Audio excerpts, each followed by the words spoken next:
Hello ladies, good evening. I am PeggySue Maupin. For those of you that don't know me, I'm one of the founding members of One Degree. Welcome this evening. I think about the topic we're going to talk about tonight is priorities. Putting first things first, which is really the most important things in our life. We should put those things first. And sometimes it can be difficult, we can be overwhelmed, with a lot of things that come up. So on the note of priorities, thank you for making it a priority to come tonight, because I'm sure a lot of you obviously have a lot of things to do on your list, and it really means a lot for you to be here. For those of you that are, how many of you, let's ask this question, how many of you like to-do lists and you like checklists and that's kind of your thing? Like, yeah, we're all wired the same way. It must be a woman thing, I guess.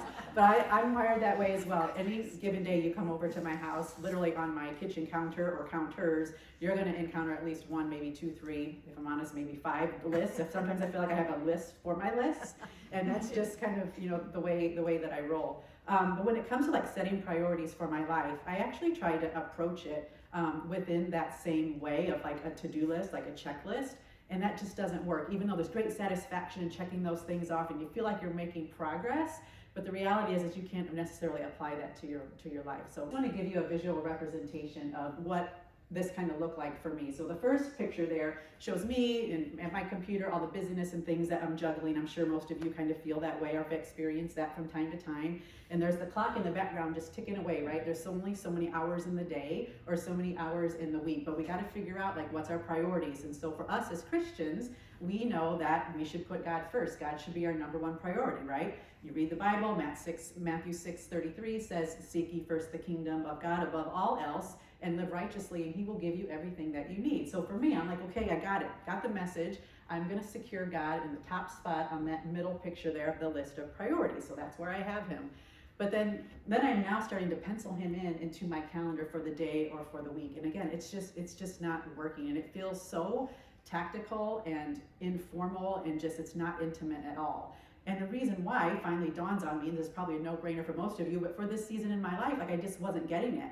But the reason why that wasn't working, that approach wasn't working, is because we weren't designed that way. God designed us to love him and to be in a relationship with him. And so that was kind of like the big aha for me. So then what I had to do was start to figure out, okay, how am I going to go about having a relationship with God? Because I'll be honest, in this season of my life, when all this is going on, I hadn't had really good experience in relationships. If anything, my personal relationships, especially with men, I would say, were really dysfunctional and at times pretty toxic, even physically and verbally abusive at times. And so that was really hard for me when I start to think about relationships. And so literally, I took myself back to relationship school. I know that might sound really funny, but that's really what I did. So I started to look at what makes a healthy relationship. So what is the thing that sticks out here, like first and foremost? These are all different characteristics of a healthy relationship. What is the big thing we see up there? Trust, right? Absolutely. Again, that's a no-brainer. Of course, we know that you need trust in order to have a really healthy and solid relationship. Again, problematic for me because when I was younger, I experienced some trauma and I had a really difficult time trusting people, trusting things. I was skeptical of everyone and everything. And so I'm going to kind of parking lot this relationship piece with you for a minute. And I'm going to share a little bit about my story, because that's some of the things we talk about here at One Degree, is just sharing our life story and our experiences so that we can learn from each other. So when I was a young girl, elementary school age, I would go to school with my family, so my parents and my brother and my sister. And so going to church, just a little neighborhood church, it was a Church of Christ. And we would go to Sunday school class, and my parents, went into the main worship room. And in Sunday school class, it was great. Like that's the first time that I heard about God and really started to learn about God in the Bible. And so things I heard about God was just how awesome and powerful he is, how he's our protector, he's our good shepherd, he looks after us, and how he loved us so much that he sent his son. So we learned John 3:16, for God so loved the world, he sent his only son, you know how the verse goes. And just again, how awesome he was. He's the creator of the universe. He created everything in it. He has plans for us. He has good plans for us. And we just need to, stay focused on him. But while I'm hearing all this, and while all that is great, I am experiencing being sexually abused by an adult family member. And I couldn't wrap my head around at that young age, if God really loves me, why is he allowing this to happen to me? And long story short, I was filled with all of these false beliefs then at the time that I was a mistake and that God did not love me. I believed that for everybody else, all the other kids that were in Sunday school. but I just couldn't believe it for me. And again, I thought I was a mistake. I thought I was dirty, that I wasn't worthy. I felt abandoned. I felt unwanted. I felt forgotten. Just all of the things is what I was feeling. And I didn't know what to do with that at that time in my age. So I just internalized it. But the unfortunate thing was that I then carried that into my adult years. And that only set the course for a very reckless life. I was very self-centered. I was very selfish. I was determined that I was going to take control over my life, and that I was going to do what made me happy and what we hear in the world that makes us happy. So thinking about success and money and all those things, like that became my idol. That became my main focus. So I focused mainly on my career, focused on the titles. I moved really quickly up the corporate ladder. I made really good money, and I was also focused on my physical fitness as well. One, I wanted to be healthy, but if I'm being honest, I wanted to look attractive because I was still looking for that love and that affection and that attention that I felt like I never got before. But the problem is I was looking for it in all the wrong areas and for all the wrong reasons. And so, as you can imagine, that's a recipe for a disaster, and that's exactly what my life was like at that time. I caused a lot of hurt and destruction, not only in my own life, but in other people's lives as well. And so that being said, now I'm starting to be buried with all of this guilt and shame, the things that I'm intentionally doing. Like, we're all responsible for our actions regardless of what influences that, but I had that responsibility now and that burden that I was carrying around, and that guilt and shame now piled on top of all that other stuff, all those other false beliefs that I carried into my adult life. And it was just a very dark place, and I hit rock bottom. And as much as I ran from God during that time, I call it my crisis Christian season, if you will, because the only time I really paid God any attention was when I was in a crisis, and I'd go to him and work through whatever mess I had put myself in, but then I'd be off running again. And I was just exhausted. And like I said, I'd hit rock bottom. I hated who I had become, and I lost sight of whose I was, and I was his child, right? And so going back to the relationship piece of things, I struggled with, how can I have a relationship with this God that I don't really know and I don't really trust? And so I started to go to church more regularly, and I started to get into a small group with a lot of other Christians, and shared my story and really worked through some of that pain. And there was a couple of verses that stuck out to me. The first one is Isaiah 43. Do not fear, for I have redeemed you. I have called you by your name, and you are mine. That helped me realize that I have been forgiven. I knew that God had forgiven me for my sins, because when I was going to church, I had repented and I had turned from that lifestyle, and I just felt amazing about that. And then I got baptized, but I had to try to uncondition myself from the identity that I had before, which was in all of that negativity and all that darkness that I had lived.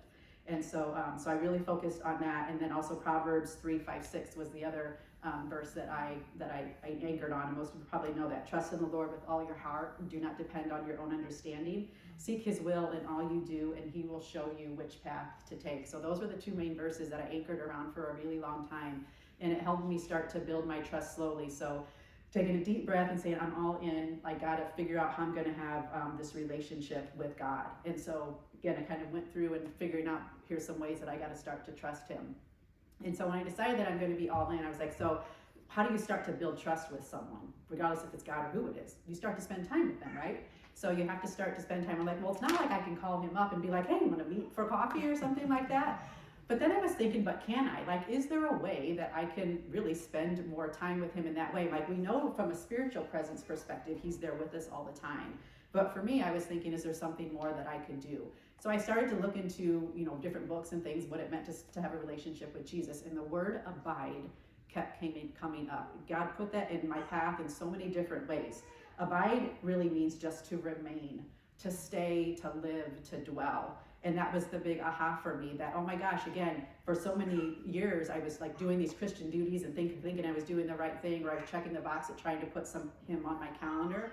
But the reality is that he wanted to do life with me, and I wanted to do life with him at that point. And so that, again, was the big aha for me. I looked up in the Bible, like, what does abide mean? And I ran across verse John 15:4-6. Now, I had heard that verse many, many times.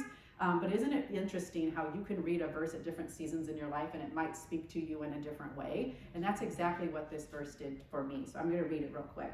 Abide in me and I in you. No branch can bear fruit by itself. It must abide or remain in the vine. Neither can you bear fruit unless you abide or remain in me. I am the vine and you are the branches. If you remain in me and I in you, you will bear much fruit. Apart from me, you can do nothing. If you do not remain in me, you are like a branch that is thrown away and withers. Such branches are picked up, thrown into the fire, and burned. A couple of things that stick out there to me is, apart from me, you can do nothing. Isn't that a great verse just to remind us on a regular basis of how we depend on God and how important it is that we remain, that we abide, and that we are doing life with him. So that was just something that I've been thinking about and just really meditating on is abide here probably for the past couple of years, I would say. So now on the next slide, I want to share with you some of the things that I have done to abide in Christ and what that means to me.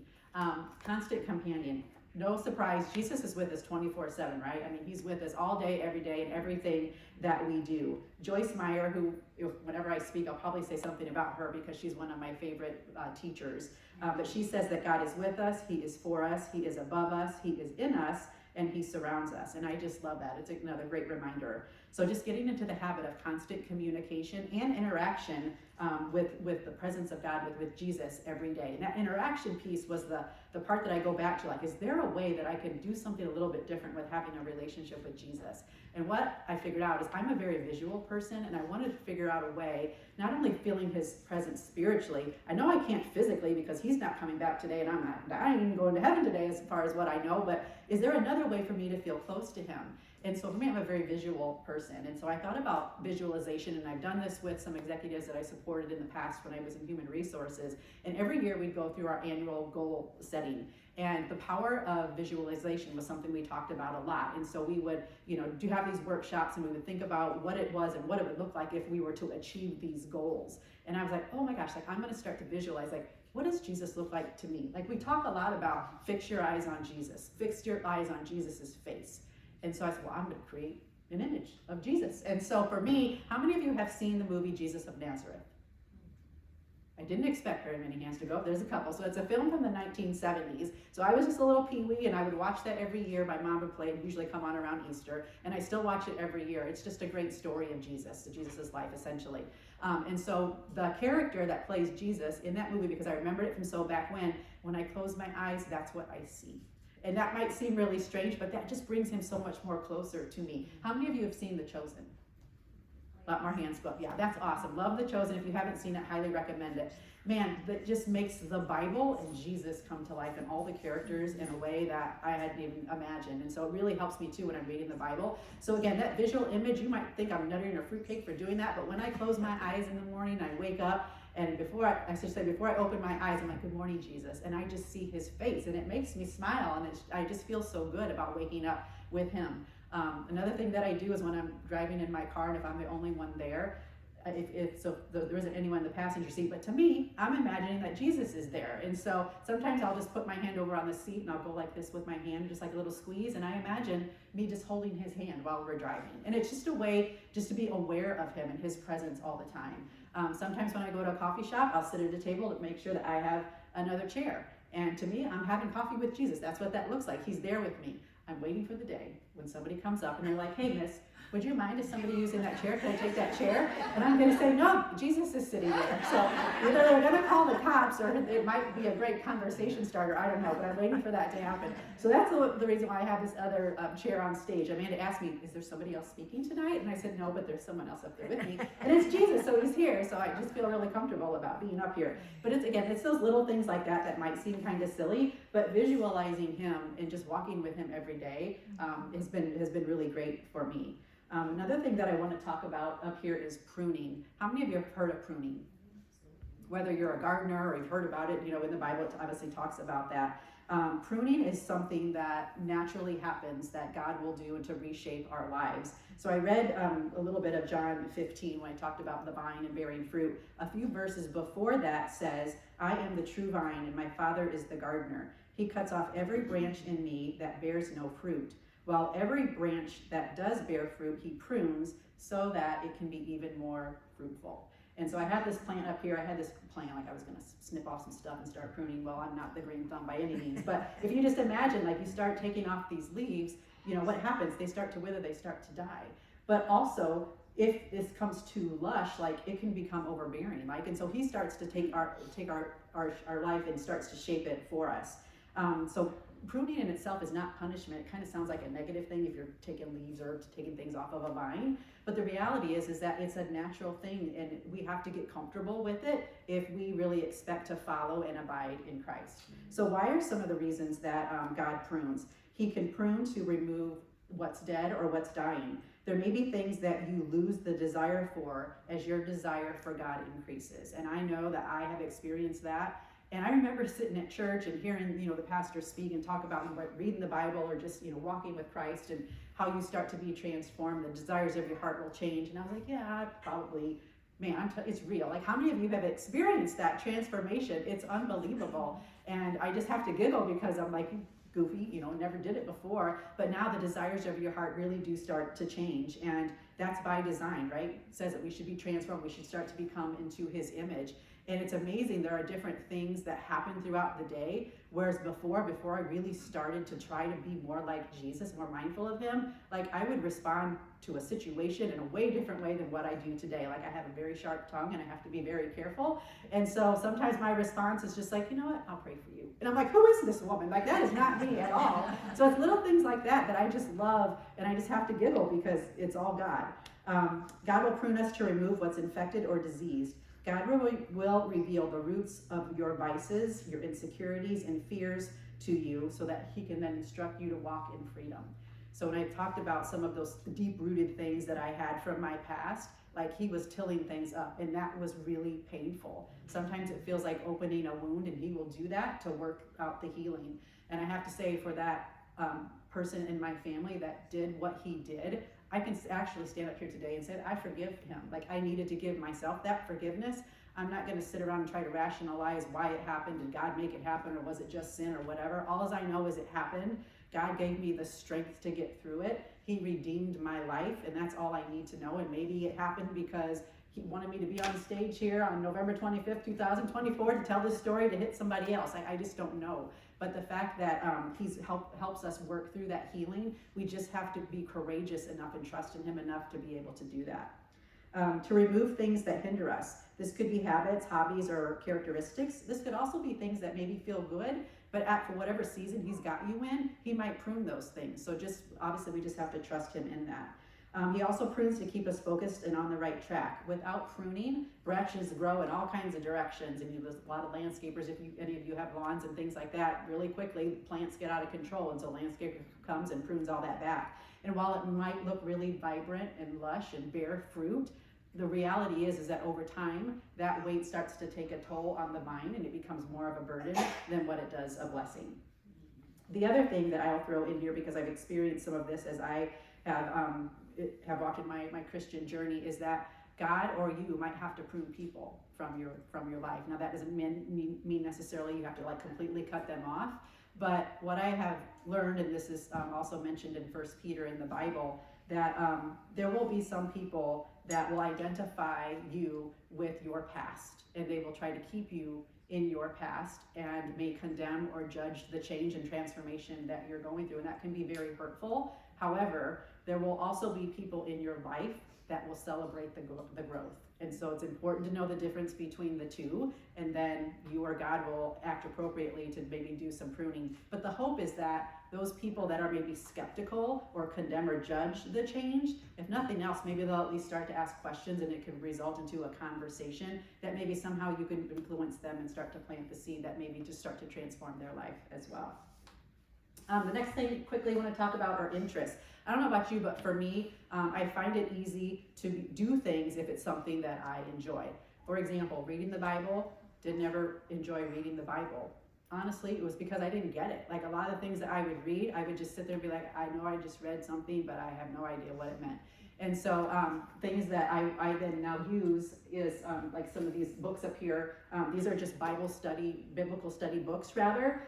These happen to be the ones from Joyce Meyer, and they just break down at a more, I would say, elementary level for me, if you will. And there's tons of resources out there. So if you're just someone that has struggled with reading the Bible, absolutely we have to be in God's Word. Like that's the main way that we communicate Him, and also with prayer. But we have to be in the Word. But if you're having trouble like understanding it, gravitate to some resources to really help you think through that.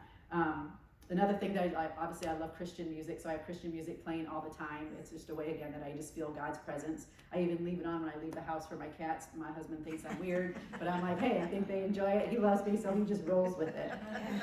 There's some other books that I wanted to share with you about abiding specifically. I had the great privilege of going to a Joyce Meyer Women's Conference earlier this year. It was a bucket list item for me. And so when I went to the conference, Priscilla Schreier spoke. If you're not familiar with Priscilla Schreier, I encourage you to look at some of her videos. She's just a powerful speaker.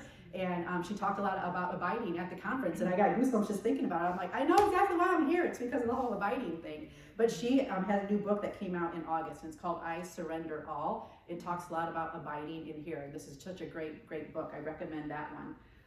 Another one is Devoted to Jesus, from First Steps to Fully Surrendered.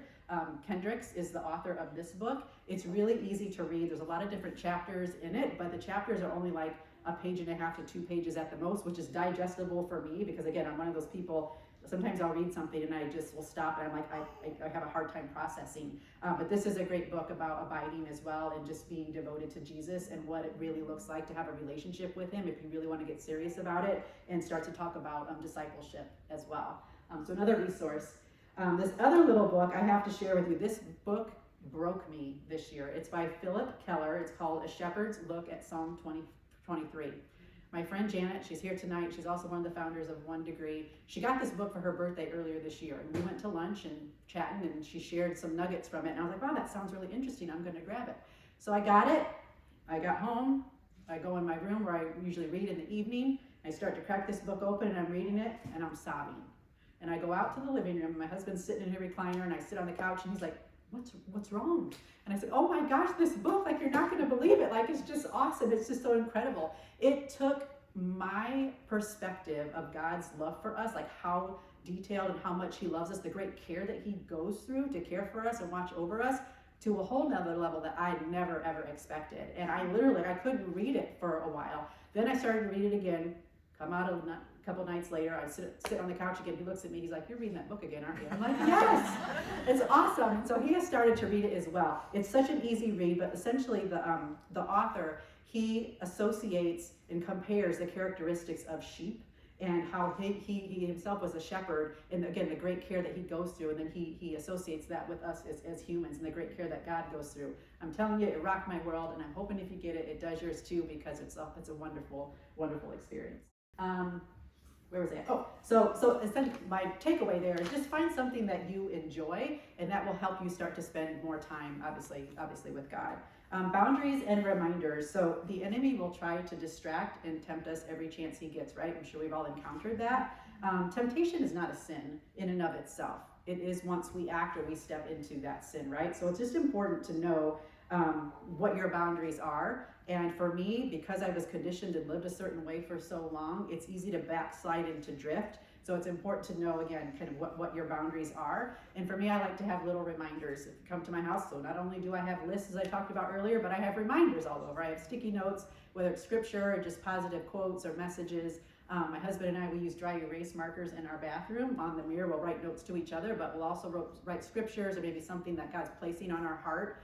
I think right now on my main makeup mirror where I get ready, it's He is my master. And I look at that every time I get ready, and I'm like, yeah, that's just a constant reminder that He is in control of my life. Thank God, because the way that I was trying to take control of it before, obviously was a huge mess. And so I'm like, yes, I am yours. Take my life. Just tell me what you want me to know and what you want me to do. That's kind of how I'm at right now. So just making sure, again, that you're mindful of your boundaries and some reminders. Finally, community and accountability. Surrounding yourself with Christians is critical, right? And so obviously you're here tonight. Being able to share in spiritual conversations is wonderful. That's something that I really didn't get involved in much. I really didn't have a whole lot of girlfriends, if you will, especially ones that were Christian. And now that I'm finding other Christian women and starting to have them be part of my life, it's amazing just to sit down and chat about God, about Jesus, and the great things that's happening in our lives, and even some of the challenging things. But the way that we've come out of those things victorious is just awesome to be able to share those things. The other thing is to have an accountability partner. So I mentioned that it was a struggle for me to read the Bible. I had never read it from cover to cover. My husband hadn't either. We read different sections of it. So we committed this year that we were going to read the Bible from cover to cover. And so we are going to be done here in about 30 days. And I'm so excited, not because we completed it. I mean, it feels good to say, yeah, you read the Bible, but because of what we've learned in that in and of itself of how it's transformed our lives. And so I'll do my reading in the morning, he'll do his, and then later in the day we usually talk about, so what'd you get out of Daniel today? And what'd you take, what was your main takeaway? And it's great. Again, it's kind of the whole thing about community and accountability. It's just holding each other accountable, but really talking about the Bible and the things that we're learning. You come to One Degree. If there's something in your life that you really want to improve in or you want to lean on and you want an accountability partner, you got a room here full of women every Monday night. Get to know each other. That's why God put this ministry together. It's for us to come together. Our mission, as a reminder, is to equip all women to grow in faith and to share Jesus. And that's exactly what we're here for. So if there's an area of your life that you want to just kind of lean into, let's partner up, let's buddy up, let's help each other grow in faith and truly share the love of Jesus. The next slide is just a couple of things I wanted to share. So I talked about the Bible plan that my husband and I did. I highly recommend this one. We looked at a few different ones, but we went with the one from Nikki and Pippa Gumbel. What we like about it is there's a devotion up front, and so it's really setting context and explaining what you're about to read, which is very helpful. So every day you'll have either a Psalm or a Proverbs, and then a New Testament, part of the New Testament and part of the Old Testament. But we just really enjoy it, so I highly recommend that if it's something that you're interested in. The other thing on the YouVersion on the Bible app is learning to abide in your Christ-given identity. This is also really good. It's about 8 days, I think, but again, it talks a little bit more about abiding and talks much more of what I've touched upon this evening. So just a couple of things that I wanted to recommend to you. But again, at the end of the day, really my takeaway here is just, when it comes to setting the priorities for our life, yes, God absolutely should be our priority, but he should not be a priority. Again, he is the priority. And we need to figure out and be intentional about abiding in him and making sure that we are spending and being mindful and acknowledging him in every single thing that we do, because I have to tell you, life is so much better and beautiful, as I'm sure that you have experienced. I have this unbelievable peace and just contentment and just joy, regardless of what happens, that I have never felt before. And again, I had heard it so many times and I just truly didn't believe it because of my past. But once I just let that go and I just stepped all in, it has been life-changing. And I'm hopeful that you will do the same if you're not in the place where I am. So thank you for your time.